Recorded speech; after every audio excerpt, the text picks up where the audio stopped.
Waalaikumsalam warahmatullahi Waalaikumsalam wabarakatuh. warahmatullahi wabarakatuh. Selamat pagi Bapak Ibu semua. Kita pada hari ini adalah sesi pertama di hari ketiga dan adalah UK 3 ya. UK 3 tentunya setiap ada UK ada LK nanti. Jadi saya pada pagi ini kembali akan membersamai Bapak Ibu dalam UK 3. Sama ya, kita 2 jam. Nanti juga setelah sesi paparan, kalau ada pertanyaan silahkan di chat di kolom silakan terus di kolom chat. Lalu nanti kita akan bersama-sama mengerjakan LK 3 ya. Jadi setelah sesi saya selesai, Bapak Ibu bisa langsung upload. Ada kendala kemarin di UK 1, UK 2, Bapak Ibu aman ya? Aman, Bu. Aman, Alhamdulillah. eh Kalau dari kata orang, kalau dari hasil penilaian UK 3 ini eh yang paling bukan yang paling ya, yang agak membingungkan tugasnya. Nah, eh, Bapak Ibu nanti perhatikan. Jadi UK 3 ini sering kalau UK 1, UK 2 biasanya dikembalikan untuk dilengkapi. Nah, kalau UK 3 biasanya sering dikembalikan untuk diperbaiki. Ada yang banyak salah taruh gitu ya, ada yang ya memang ini salah satu kelemahan Zoom, pelatihan-pelatihan online ketika kita sedang mengikuti pelatihan mungkin jaringan atau kalau ada yang nyambi ini agak mungkin ada yang kelewat gitu ya, tapi kadang-kadang memang ketika online itu ada banyak distraksi ya. Jadi itu menyebabkan mungkin ada informasi yang tidak sampai Bu, dan maaf suaranya kecil, Bu. oke. Ya, ini nanti yang menyebabkan ada informasi yang tidak sampai dengan utuh kepada Bapak Ibu semua ya. Hmm, Materi bisa Bapak Ibu lihat di sistem sama. Nanti juga LK akan di-share oleh MOT ya, Mbak Elia di grup. Nanti Bapak Ibu bisa sambil buka. Elka sudah di-share ya, Bu Gita. Baik, terima kasih Mbak Elia. Hmm. Nah, UK 3 ini adalah mengawasi kalau kemarin kita berbicara menyusun bahan, terus kita mengatur bagaimana prosesnya, lalu kita mengatur juga produk-produknya. Nah, sekarang kita awasi. Jadi ceritanya bahannya itu sudah Bapak Ibu susun. Terus Bapak Ibu sudah terapkan juga SJPH-nya. Menghasilkan sebuah produk. Nah, di UK 3 semua rangkaian tadi yang bahan proses produk tersebut harus kita awasi.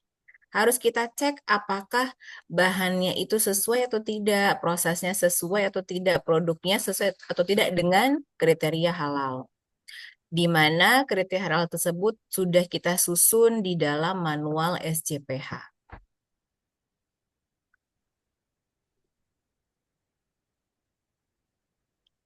Nah, jadi kalau kita mengawasi berarti ada kita bandingkan.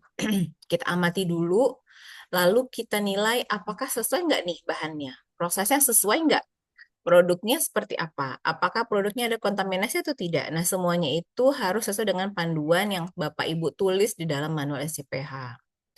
Dan kalau kita mau ngelihat bahan apa saja, tentunya sesuai dengan KMA-KMA yang sudah kita pelajari kemarin. Bapak Ibu pelajari kemarin. Nah, pertama kita lihat dulu pengawasan bahan.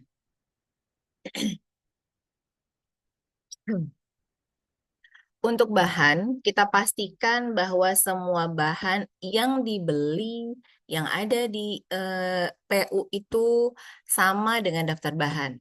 Misalnya Bapak Ibu lihat nih kemasannya nih di dapur atau di tempat produksi. Sama nggak?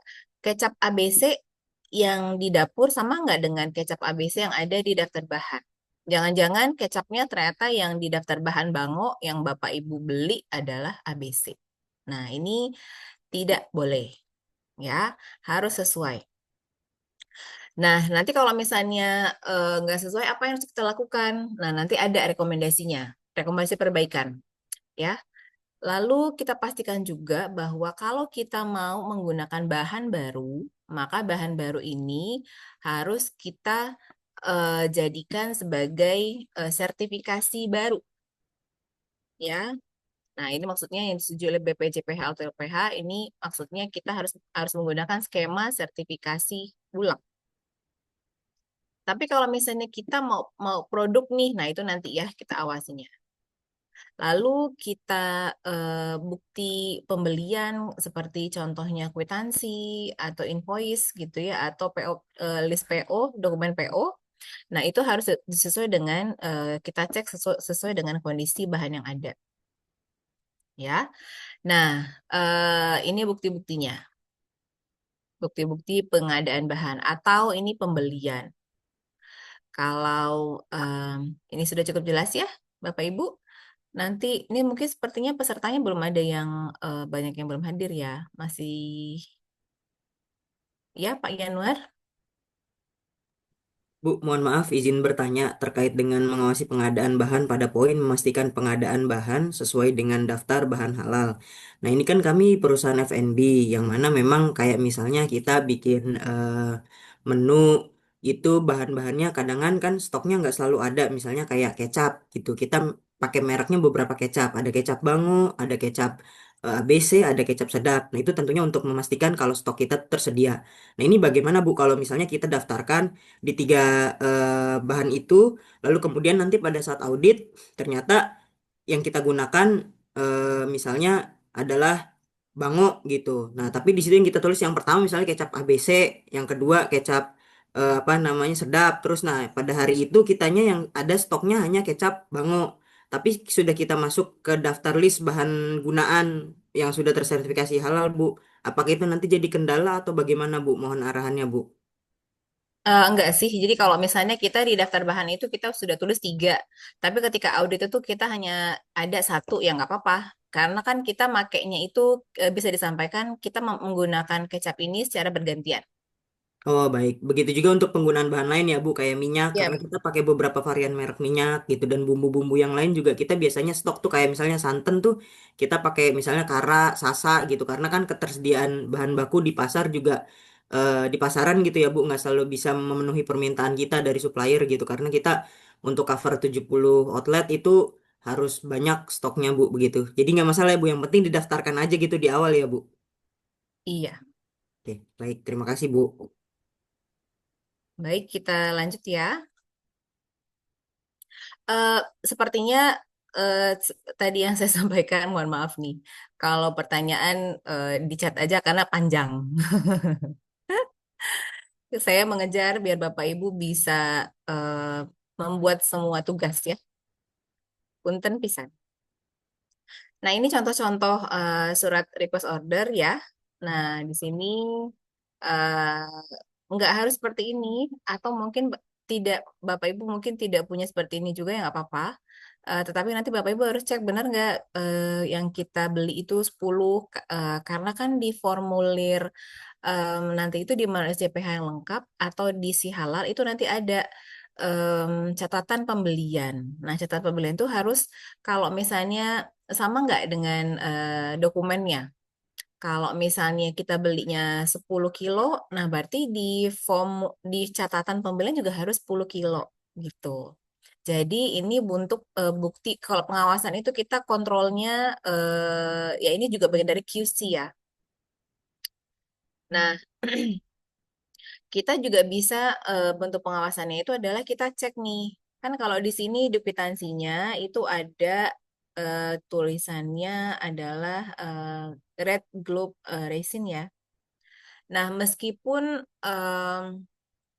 eh, meskipun terkadang begini, meskipun namanya sama, tetapi kalau embel-embelnya beda, misalnya di sini ada expert, ada ada prunes, Terus ini benar sama atau enggak nih? Karena kalau di web BPJPH-nya ada runs, sementara kalau di kwitansinya itu tidak. Nah, apakah ini barang yang sama atau berbeda? Nah, jadi Bapak Ibu bisa cross check lagi, apakah yang kita beli itu eh, di daftar karena kadang-kadang kita suka salah klik di daftar bahan yang ada di BPJPH untuk masuk ke daftar bahan. Itu yang menyebabkan kita harus double check ketika di proses pengawasan, gitu ya. Lalu ini contoh sertifikat halal dari luar negeri dari sepertinya ini food halal ya, nggak kebaca. Jadi ini salah satu contoh dari ini Mentega Wisman nih. Dipastikan bahwa bahan yang kita pakai itu masih berlaku sertifikat halalnya, jangan sampai sudah tidak berlaku lagi. Nah, kalau misalnya mepet-mepet nih, ternyata ketika kita gunakan sudah mau habis masa expirednya atau malah sudah perpindahan habis, nah maka kita harus mintakan surat bahwa bahan tersebut eh, atau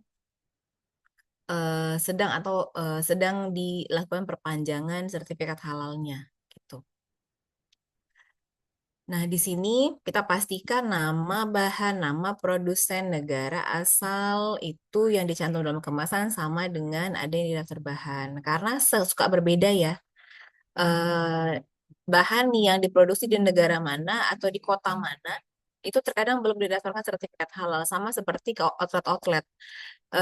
Belum tentu dulu mungkin Bapak Ibu pernah pernah ingat ya. Jadi eh, Mishu itu, Mixu, atau ada yang nyebutnya Mixue gitu ya. Mishu itu awal-awalnya sertifikat halal itu hanya di beberapa outlet saja, belum ada semua. Nah, orang-orang kan berpikir ini kenapa gitu ya? Apakah telat masangnya atau bagaimana gitu ya? Padahal itu outlet yang lain itu tandanya mereka belum selesai pengurusan sertifikat halal Mishunya. Nah, ini sama nih. Jadi belum tentu kita itu menggunakan, jadi memang harus sama banget ya kotanya, negaranya gitu ya. Nah, itu harus sama. Lalu kalau untuk yang dari luar negeri seperti Ivanka atau Halal Food Federation gini, nah logo halalnya itu diperiksa saat pemeriksaan bahan datang. Nah, untuk bahan luar negeri ini agak tricky Bapak Ibu karena em, ada aturan, ada kebijakan baru bahwa bahan tersebut meskipun kalau dulu bahannya itu dikeluarkan sertifikat halal oleh Ivanka. Ivanka ini sudah MRI dengan BPJPH, maka itu bisa kita pakai. Kalau sekarang bahan tersebut harus diregistrasikan dulu. Kalau tidak ada, kalau tidak terdaftar, tidak diregistrasikan, meskipun keluar dari Ivanka, nggak bisa kita pakai. Nah, makanya dipastikan dicek LHLN sertifikat halalnya itu yang nerbitin siapa. Apakah lembaganya itu sudah MRI dengan BPJPH? Kalau sudah berarti oke. Lalu masuk lagi ke aturan berikutnya. Produk bahannya tersebut sudah ada belum di BPJPH? Kalau belum berarti kita nggak bisa pakai. Gitu ya. Nah, kalau untuk yang positif list itu boleh tidak diperiksa dokumennya karena memang nggak ada dokumennya ya. Jadi yang penting kalau misalnya maksudnya dokumen halalnya nggak ada. Nanti yang kita periksa itu benar nggak jumlahnya itu misalnya kita belinya dicatat di kwitansi misalnya bawang goreng 1 kilo, maka dicatat pembelian juga harus 1 kilo, tanggalnya tanggal yang sama dengan kwitansi. Nah, gitu ya. Lalu untuk penyimpanan tata letak untuk tempatnya itu dipastikan tidak terjadi kontaminasi dari bahan yang tidak halal ataupun najis. Nah, untuk surat jalan, COE, form pemeriksaan bahan, kwitansi faktur itu semuanya harus disimpan. Sebentar, saya kayaknya pindah dulu ya.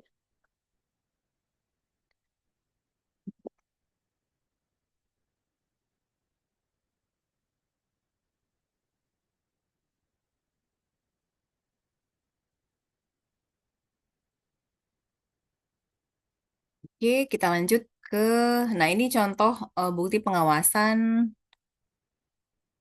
penanganan bahannya. Ini kan form penerimaan barang. Kalau misalnya di si halal itu kita punya catatan pembelian, catatan penyimpanan bahan, catatan penyimpanan produk, terus kita juga punya catatan distribusi ya nanti. Jadi sebetulnya Bapak Ibu bisa menggunakan form yang ada di manual SCPH ataupun menggunakan form yang ada sekarang juga nggak apa-apa, disimpan saja ya. Nah, ini catatan penyimpanan. Nah, jadi kalau misalnya contohnya di sini Bapak Ibu. Nah, di sini kalau dilihat dari lemari ini contohnya ya. Kalau misalnya di sini tuh semuanya bahan-bahannya itu bahan-bahan em, kita pastikan bahan tersebut tidak terkontaminasi oleh kotoran hewan ataupun manusia misalnya seperti rambut, debu, kuku itu macam-macam ya yang bisa mengkontaminasi bahan. Jadi diatur kebersihannya gitu ya. Nah, kalau misalnya kita masukkan produk, kalau produknya itu misalnya produknya halal dan tidak halal. Kalau mentah, maka kita tidak boleh di dalam ruangan yang sama. Gedungnya harus berbeda, gudangnya pun berbeda. Tapi kalau misalnya dia bukan barang mentah, produknya itu misalnya roti, em, rotinya itu yang satu pakai gelatin babi, yang satu tidak. Nah, itu kan sudah jadi roti ya, sudah jadi roti dikemas dalam plastik. Nah, itu boleh dalam ruangan yang sama. Nah, tapi kita nanti cek apakah lemarinya berbeda atau tidak, gitu ya. Nah, ini alur verifikasi bahan. Jadi kita cek em, di gudang penyimpanannya seperti apa. Kalau misalnya tidak sesuai, maka bisa kita kembalikan. Kalau misalnya oke, berarti kita lanjutkan di proses selanjutnya. Berarti proses selanjutnya adalah di bagian penyimpanan ataupun setelahnya bagian pengolahan.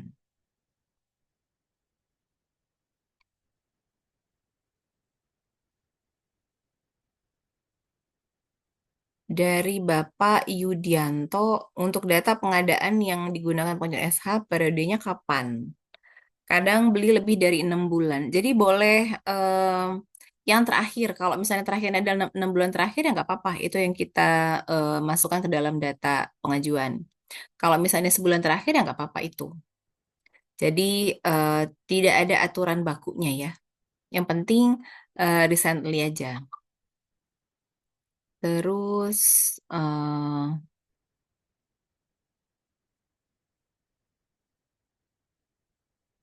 dari Ibu Sri Wahyuni. Hmm,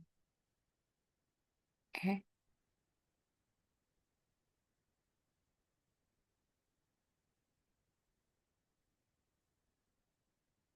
Dari Bu Sri Wahyuni, jika saat audit ada temuan bahan baku yang tidak didaftarkan, apakah itu menjadi masalah?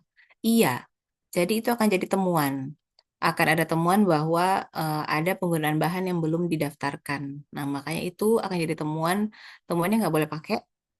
Atau kalau misalnya memang bahan tersebut adalah bahan, tergantung nanti auditor ngasih rekomendasinya apa. Tapi itu jadi temuan.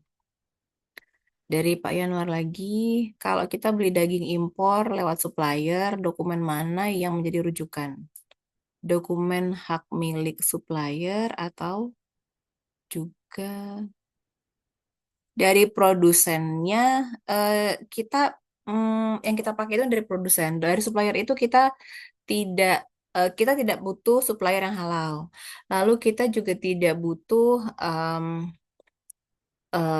apa ya? Yang kita butuhkan adalah dokumen bahan tersebut yang berasal dari produsen ataupun lembaga resmi.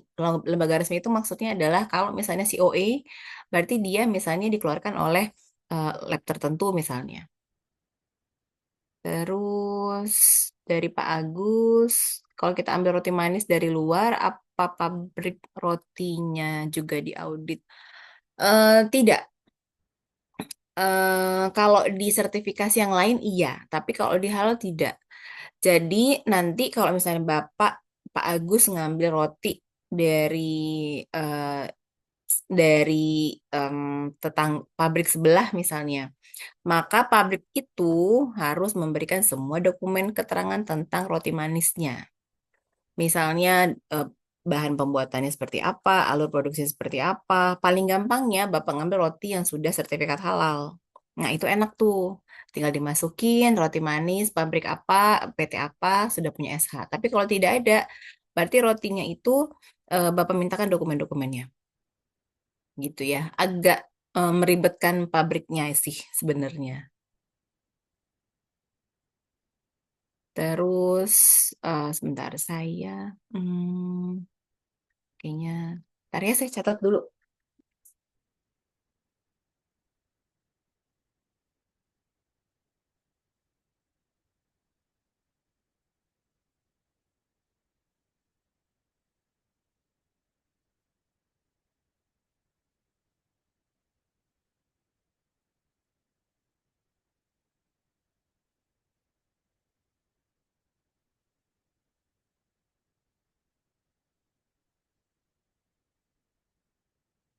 Ada lagi yang ingin ditanyakan Bapak Ibu?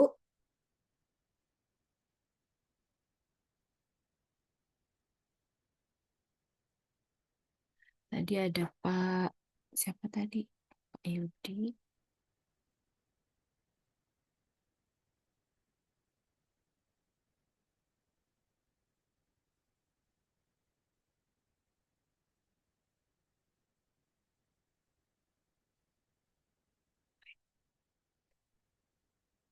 Dianto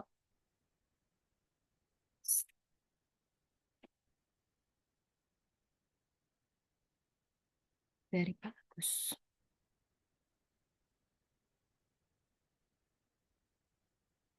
Dari Ibu Ana. Jika kita sudah jika kita sudah daftarkan suatu bahan yang bersertifikat halal,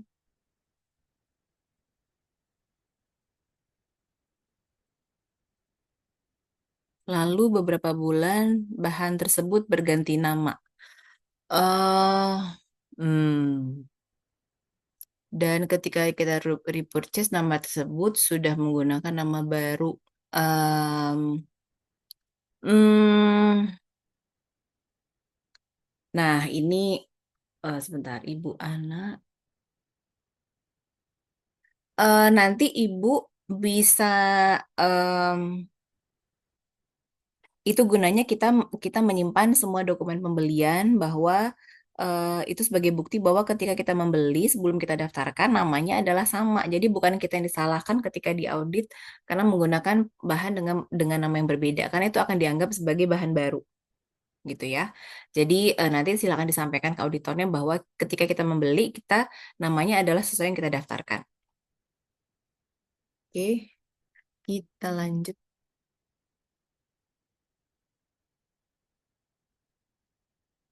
Nah, di sini kita mengawasi proses.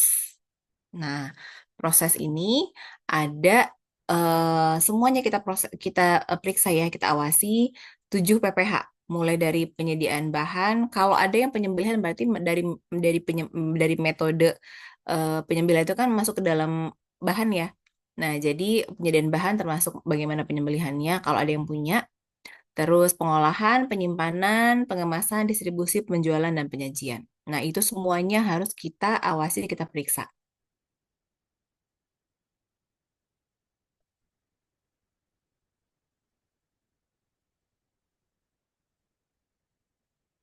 Kita pastikan seluruh fasilitas produksi dan prosedurnya itu sesuai dengan kriteria CPH.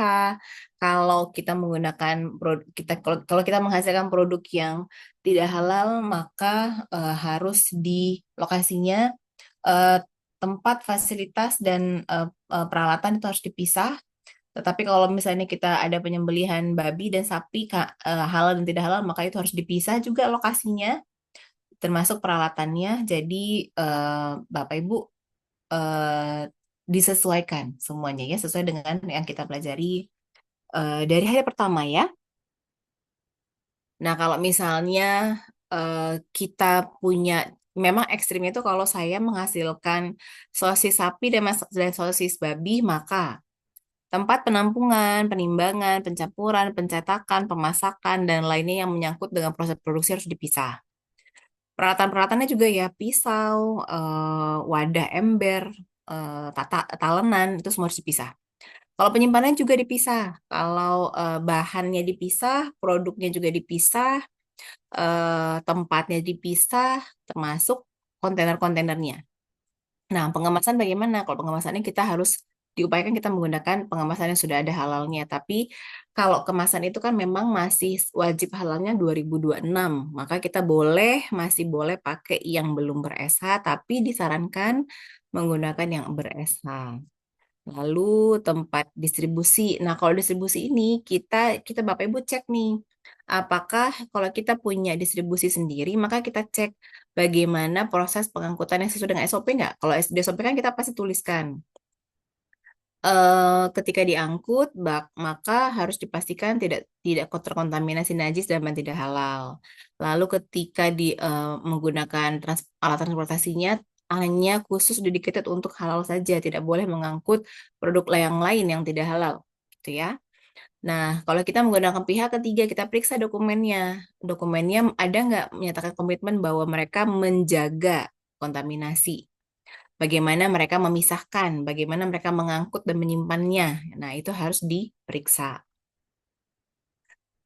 Kita pastikan juga ketika dalam proses produksinya, manufacturingnya, itu tidak ada kontaminasi, najis, ataupun dari bahan tidak halal, bahkan dari kitanya, higienisnya, dari personilnya. Jadi jangan sampai ada kontaminasi dari rambut, debu, kotoran gitu ya. Terus terkadang kalau air liur gitu ya. Nah, makanya kadang-kadang kita banyak lihat ada yang menggunakan masker ataupun mika penutup gitu ya. Nah, itu untuk menghindari kontaminasi. Jadi dipastikan kebersihan, higienitas, baik itu fasilitas, peralatan ataupun personilnya, ya. Nah, ini pengawasannya. Kalau selain tadi prosesnya, kita juga nanti produknya itu berapa nih jumlah yang dihasilkan. Jangan sampai dihasilkannya misalnya 10, tapi ternyata yang kita catat hanya 5. Nah, 5 ini kemana nih? Bisa jadi 5 ini sebetulnya tidak lolos QC halal.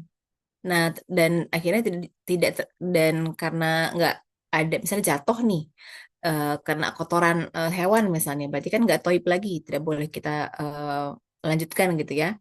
Nah, ditulisnya cuma 5. Nah, kan ada selisih nih. Nah, berarti kalau misalnya ada selisih, berarti kita gampang ngeceknya apa yang terjadi. Nah, kenapa terjatuh? Kalau misalnya terjatuhnya itu atau misalnya eh, kekilafan bagian pencatat. Nah, ini kan juga menjadi QC agar PU itu optimal ya hasilnya. Nah, di sini proses pencuciannya seperti apa? Pensuciannya bagaimana? Kalau untuk najis ringan seperti apa? Kalau yang agak repot itu kalau najis besar ya. Nah, berarti kan kita harus ada 6, 6 kali dengan air, 1 kali dengan debu tanah. Kadang-kadang ada mesin yang tidak boleh kena air. Nah, berarti Bapak Ibu harus cek eh, ada zat kimia ya sebetulnya sekarang yang sudah bisa menggantikan. Nah, kita menggunakan seperti apa? Disucikan memenuhi persyaratan najis besar atau tidak. Nah, itu harus diawasi. Kalau untuk produk, nah produk ini kalau kita mau reformulasi, kita pastikan prosedurnya seperti apa, sesuai atau tidak. Nah, bahan-bahannya nggak boleh menggunakan bahan yang tidak ada di dalam daftar bahan. Harus bahan yang ada saja. Lalu em, dokumentasi-dokumentasinya tentunya semuanya harus ada ya, harus dipelihara. Nah, kalau misalnya kita mau bikin produk baru, tentunya kita harus daftarkan lagi. Kalau produk baru kita kembangkan, syarat yang pertama harus menggunakan bahan yang ada dalam daftar bahan halal. Lalu kita pastikan dulu sebelum di launching itu harus dapat sertifikat halal dulu. Jadi kita nanti Bapak Ibu akan masuk ke dalam si halal di menu yang berikutnya, menu pengembangan, ya. Nah, itu yang persyaratan untuk kalau dalam pengembangan produk. Nah, kalau produknya ini, ketika produknya udah jadi nih Bapak Ibu, kita pastikan semuanya harus sesuai dengan kriteria halal di bagian produk. Ya, terus kita pastikan juga bahwa traceability traceability produk itu bisa terjaga. Makanya kita butuh kode batch ataupun kode produksi. Produk halal tersebut ketika disimpan, Bapak Ibu harus periksa, tidak boleh ada kontaminasi. Baik itu dari najis, kotoran-kotoran lainnya, ataupun dari bahan yang tidak halal. Ya, jadi kadang-kadang produk ini juga bisa terkontaminasi yang udah jadi ini bisa bisa bisa saja terkontaminasi kotoran ataupun debu rambut manusia gitu ya. Khusus untuk restoran dan catering, untuk penyajian produk ini harus menggunakan bahan-bahan yang halal ya. Nah, ini laporan pengawasan itu nanti ada di dalam manual SIPH sebetulnya ya. Nanti kalau Bapak Ibu download di template manual SIPH itu ada catatan pembelian, catatan penyimpanan bahan, catatan penyimpanan produk, catatan distribusi, catatan hasil produksi. Nah, itu semuanya ada di dalam manual SIPH. Nah, ketika nanti kita membuat laporan pengawasan, nah kita kan nanti akan mencoba membuat laporan pengawasan nih. Pengawasan itu harus kita buat laporannya, karena untuk memastikan semuanya itu sesuai dengan kriteria dan kalau ada ketidaksesuaian kita berikan rekomendasi. Rekomendasi ini harus sifatnya memperbaiki adanya ketidaksesuaian dan rekomendasi itu harus sesuai dengan kaidah-kaidah yang ada di dalam JPH. Tidak boleh rekomendasi itu yang berbeda dengan SJPH, gitu ya. Oke, pertanyaan dari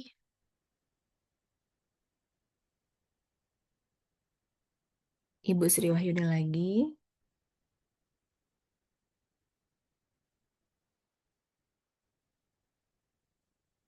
Jika produk ada dua grade bahan original dan recycle, apakah grade recycle ini bisa kami daftarkan? Sedangkan supplier memang tidak perlu SH ya. Supplier itu tidak perlu SH. Yang kita perlu SH itu adalah bahan. Jadi kita mintakan ke produsennya. Jika produk ada dua grade bahan original dan recycle. Hmm, Recycle ini sepanjang dokumen-dokumen pendukung recycle-nya Bapak Ibu bisa dapatkan, itu bisa diajukan. Nanti tergantung dari auditor sama verifikatornya menilai apakah bahan ini layak atau tidak, bisa sesuai dengan kriteria halal atau tidak. Karena kok recycle itu terkadang ada penambahan bahan-bahan yang em, tidak sesuai gitu ya. Jadi jawabannya belum tentu eh, belum tentu bisa di-approve, tapi Ibu harus bisa siapkan dokumen pendukungnya. Recycle itu juga bergantung pada prosesnya. Proses recycle-nya seperti apa. Lalu dari Pak Agus, em, jika kita ambil kopi giling dari luar kota, apa cukup dengan video proses penggilingan dari pengrajin untuk dokumen saat audit? Harus ada tertulis. Itu nanti kan ada dalam kalkulasi halal itu ada proses apa namanya alur proses produksi. Nah itu untuk kopi penilaian kopi itu nanti ada step-stepnya. Jadi Bapak silahkan videonya tetap dijadikan sebagai rekaman, tetapi nanti tetap dicatatkan alurnya, gitu ya. Oke, sudah tidak ada pertanyaan lagi. Kita masuk ke tugas. Tugasnya itu ada di grup ya. Bapak Ibu sudah buka.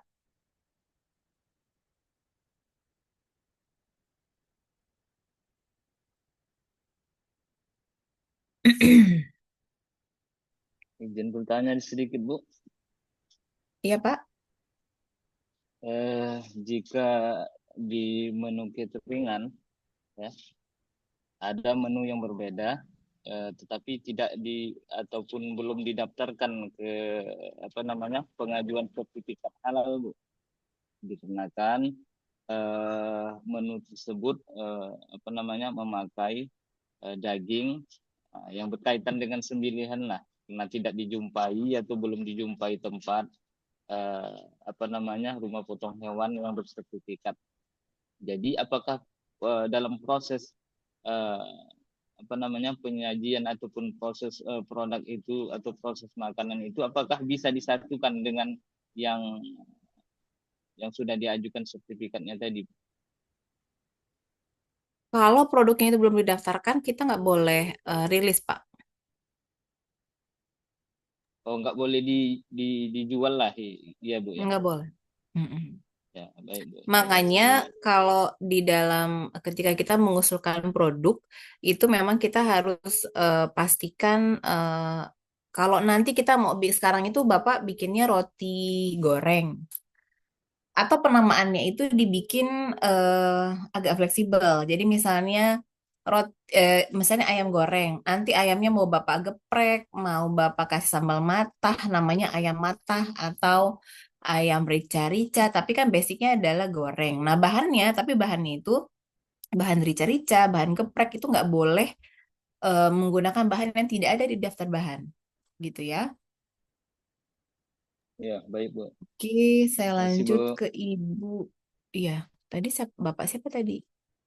Muhammad Firdaus Bu. Pak siapa Bu? Pak Agus. Muhammad Firdaus Bu. Oh, Muhammad Firdaus. Firdaus. Oke.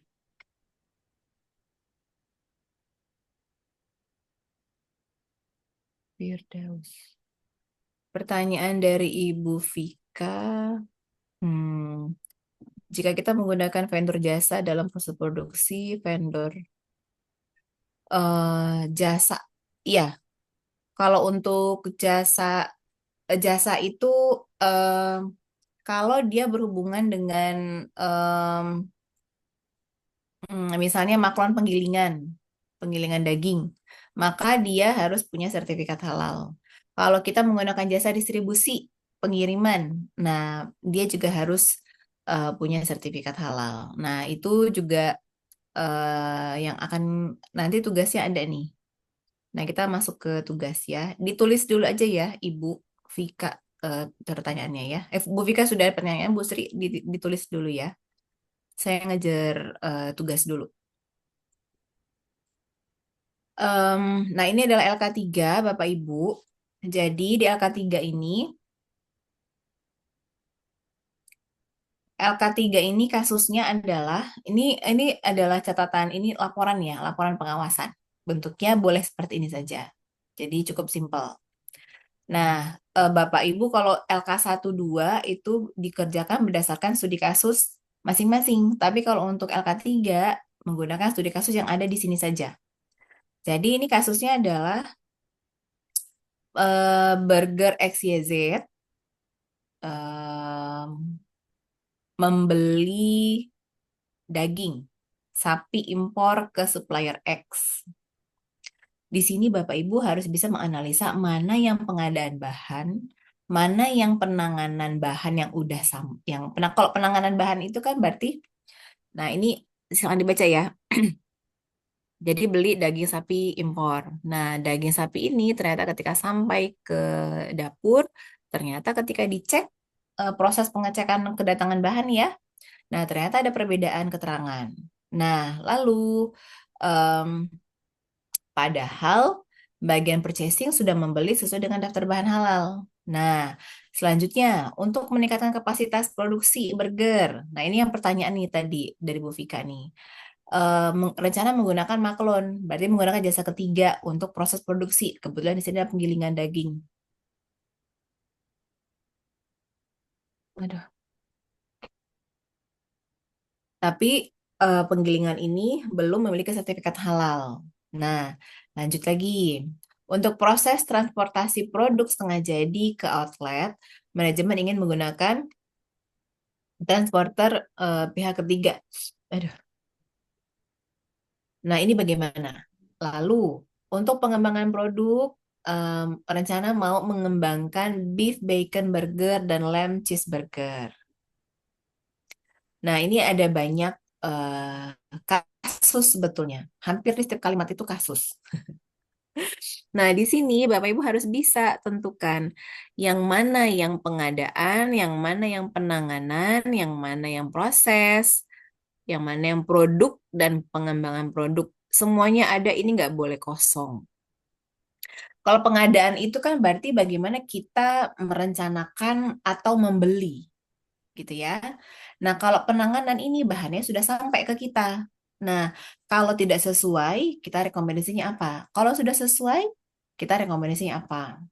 Ya. Terus proses. Proses itu kan ada 7 ya. Ada eh, penanganan penyiapan bahannya, terus tapi kalau untuk yang bahan sudah dikeluarkan di sini nih. Jadi kita prosesnya ini masuk fokusnya kepada pengolahannya, penyimpanan, pengemasan, distribusi, penjualan, penyajian. Fokus ke situ sesuai dengan studi kasusnya. Nah, di proses ini ada beberapa tadi, ya. Nah, terus kalau penanganan produknya bagaimana? Kalau produk ini kan produknya udah jadi nih. Nah, itu ditangani seperti apa di kasus? Ini kalau penanganan produk di sini, ini bisa Bapak Ibu pakai yang ini nih. Produk setengah jadi ke outlet. Nah, ini kan produknya udah jadi nih mau diantar pakai pihak ketiga itu bisa. Meskipun sebetulnya jasa transporter itu bisa masuk ke proses produksi ya. Cuman di sini proses produk ini kita fokusnya bagaimana proses pengolahannya saja. Nah, kalau untuk pengembangan produk, ini hati-hati. Ingat pelajaran yang disampaikan oleh Bu Dewi kemarin. Nah, itu kan Bapak Ibu perhatikan tuh. Kita itu terus juga disampaikan lagi di materi-materi berikutnya ya. Produk itu kita tidak boleh reformulasi seperti apa, pengembangan produk itu tidak bolehnya seperti apa, penamaan seperti apa gitu ya. Nah, itu silakan ditulis semua hasil pengawasannya dan rekomendasinya apa. Kalau misalnya sudah sesuai, berarti rekomendasinya tetap dipertahankan sesuai dengan prosedur dan kriteria halal gitu ya, dan semua rekamannya dipelihara, misalnya seperti itu. Silahkan dibuat Bapak Ibu, dan nanti kalau sudah selesai bisa langsung diupload ke tugas 2 ya. Kita punya waktu sampai jam 9, masih banyak waktu.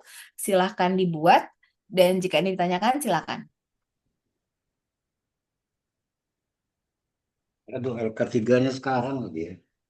Iya, langsung dibikin sekarang Pak. Itu masuk ini bahasa penting. Biar nanti karena ini sampai selanjutnya Bapak Ibu akan ada tugas terus sampai ke LK6. Jadi sebaiknya setiap materi diselesaikan tugasnya, jadi nanti fasilitatornya juga bisa langsung meriksa ya. Ibu izin bertanya, Ya, untuk eh, isian itu hari, tanggal, dan waktu hari ini berarti ya? iya dibuat hari ini aja. Oke, baik, terima kasih, Bu. Iya.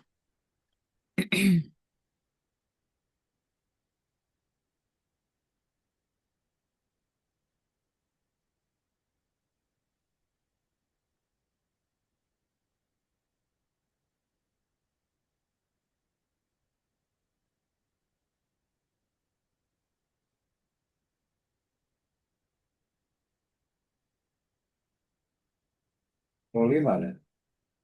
Itu belum sarapan, dia lagi sarapan. Itu sarapan.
Ibu Gita, mohon maaf Bu, mohon izin bertanya.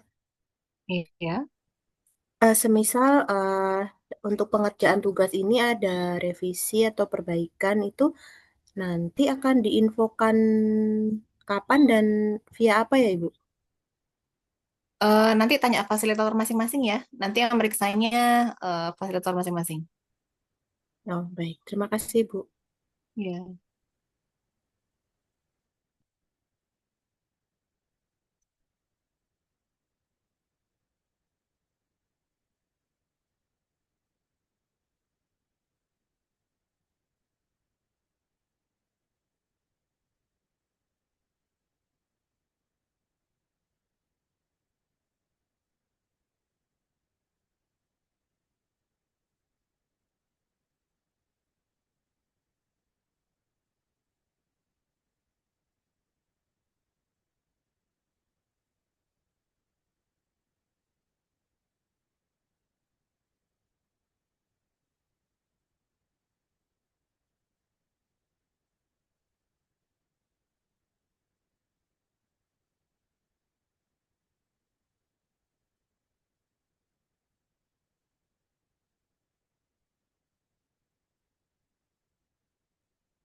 Bagaimana Bapak Ibu?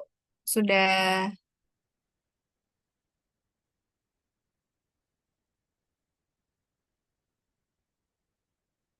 kalau Bapak Ibu yang sudah upload, silakan istirahat terlebih dahulu ya.